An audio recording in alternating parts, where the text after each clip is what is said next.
This is an Anunnaki story you've been waiting for, the one you weren't meant to sleep through. Her name to the Sumerians is Inanna. To the Akkadians she was Ishtar, the queen of heaven whose symbol is the eight-pointed star. She brings kingship and chaos, takes lovers and launches wars, then descends 7 gates into the dark and comes back changed. If you watched our first Anunnaki episode, you know the council. Tonight, we meet the badass of heaven. But if you don't mind supporting my passion and keep driving more stories, please hit that like button and show your support. And if you enjoy these stories, make sure to hit the subscribe button to catch all of the Muse to Sleep stories. Now, on to the good stuff. In a city of reeds and baked clay, before pyramids and prophets, a young goddess stepped onto a temple terrace. Lions lay at her feet. The planet Venus burned above, and a silver crescent rested on the horizon. Her name was Inanna, to the Akkadians Ishtar, goddess of love and war, sex and sovereignty, fertility and ferocity. Tonight, we follow her from the ziggurats of Uruk to the Underworld and back again. Don't worry, this gets weirder. Our story begins in Uruk, southern Mesopotamia, modern-day Iraq. In the precinct called Eanna, House of Heaven, processions brought offerings to Inanna long before Egypt raised its first pyramid. On the famous Walk of Vas, a ritual procession approaches a robed female figure with bundles of reeds.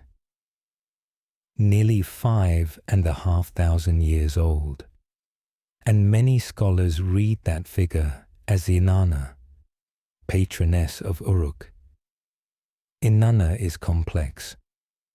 In some Sumerian hymns, she's the daughter of Nanna, the moon called Sin in Akkadian, and Ningal. In others, she's the daughter of Anu, the sky father. Her twin brother is Utu Shamash, the sun. Her sister, Ereshkigal, queen of the dead. Her consort is the shepherd king Dumuzi, later Tammuz. Iconically, she carries the 8-pointed star and often stands upon lions. Her planet is Venus, the morning and evening star, appearing and vanishing with unnerving regularity. That dual nature, gentle light at dusk, blinding spear at dawn, shapes everything about her. In the Sumerian tale, Inanna and Enki, our goddess sails to the watery city of Eridu to visit the clever god Enki, lord of wisdom and fresh water. Over fine beer, she charms him into gifting her the me, the divine blueprints of civilization, kingship, music, justice, craftsmanship, even the spikier things like strife, deceit, and prostitution. Civilization, the Sumerians admitted, is everything wonderful and messy. When Enki sobers up, he regrets the transfer and sends sea monsters to stop her boat. Inanna outruns them and reaches Uruk, unpacking the me to her people. A sly mythic thesis. Culture lives where Inanna brings it and stays where she protects it. Centuries later, priestess poet Enheduanna, daughter of Sargon of Akkad, would write hymns like The Exaltation of Inanna, praising the goddess who gathers the me into her hands. Enheduanna is the earliest named author in history, and she used Inanna's aura to unify a newly forged empire. Don't worry, this gets weirder. In the Epic of Gilgamesh, Ishtar, Inanna's Akkadian name, proposes marriage to the hero king. He refuses, listing her turbulent love life, and she unleashes the bull of heaven on Uruk. Gilgamesh and Enkidu kill the bull. Ishtar curses them from the walls. Enkidu throws the bull's thigh at her, and the gods decree Enkidu's death. It's messy, but mythically sharp. Reject love, invite war. The goddess of passion is also the storm of consequences. Inanna Ishtar is not a simple Cupid. She is the dangerous charge of intimacy, power, and pride colliding. Now the core of Inanna's myth, Inanna's descent to the netherworld. Inanna decides to attend the funeral rites of her sister Ereshkigal's husband. Some versions imply ambition. Inanna wants to extend her rule down there too. She dresses in royal regalia, crown, beads, necklace, rod and ring, breastplate, each a symbol of power. At the first gate, the doorkeeper says, "Such is the way of the underworld." She must remove one sacred item at each of 7 gates. By the 7th gate, Inanna stands naked. She bows. Ereshkigal raises a glance like a knife. The judges fix their eyes upon Inanna. The eye of death is set against her. She is struck and hung on a hook like a piece of decaying meat.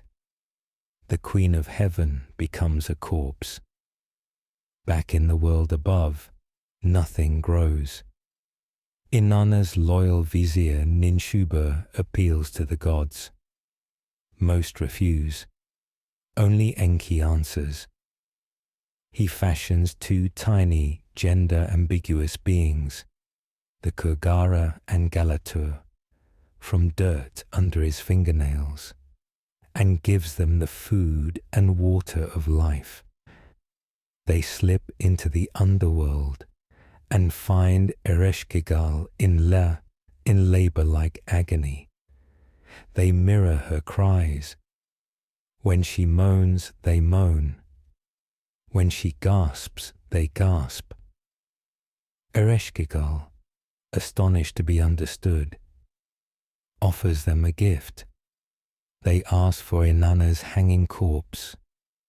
They sprinkle it with the food and water of life. Inanna rises. But the underworld has a rule.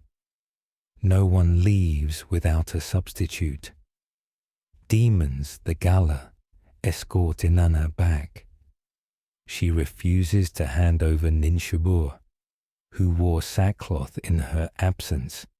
She refuses to give Lugalbanda and Shara, who mourned. Then she finds her consort Dumuzi, dressed in finery, lounging on her throne. In rage, Love's shadow, she points at him. The Gala sees Dumuzi. Eventually, his sister Geshtinanna offers to share the burden. Half the year, Dumuzi dwells below. Half, Geshtinanna goes in his place.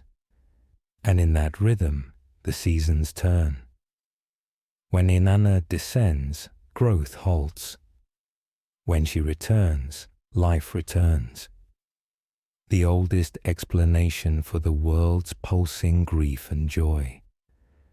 Inanna's paradox lives in the sky. As Venus, she is the bright evening star, soft, alluring, and the piercing morning star, herald of war, seen by soldiers before dawn. Babylonian astronomers tracked Venus obsessively. You'll hear it in the Venus tablet of Amisaduqa. The planet's baffling vanishing acts and reappearances fit her myth. Descending, returning, changing, never tame. In Assyria, Ishtar becomes ferocious patroness of kings. Ishtar of Nineveh and Ishtar of Arbela, with oracles that gird rulers for war. Yet in the sacred marriage rites back in Sumer, she is the delighted bride, blessing the king with fertility for the land. Love and war, crown and tomb, meadow and battlefield. Inanna holds the whole contradiction together. One of the most striking details. In hymns and stories, Inanna upends boundaries. She boasts of turning men into women and women into men. She protects sex workers and outsiders. She gifts the me that include both piety and transgression. Ancient Mesopotamia was conservative in many ways, yet its most adored goddess danced at the edges of identity, making room for all the forces a city needs to survive. Tenderness, rage, birth, desire, ambition, lament. We've watched Inanna steal civilization, love fiercely, rage gloriously, die and rise. We followed her through 7 gates and 7 seasons, from temple terrace to star-bright sky. If this descent and return stirred your curiosity, like this video, subscribe, and join me in the next chapter, where we'll explore the other members of Anunnaki Divine Council.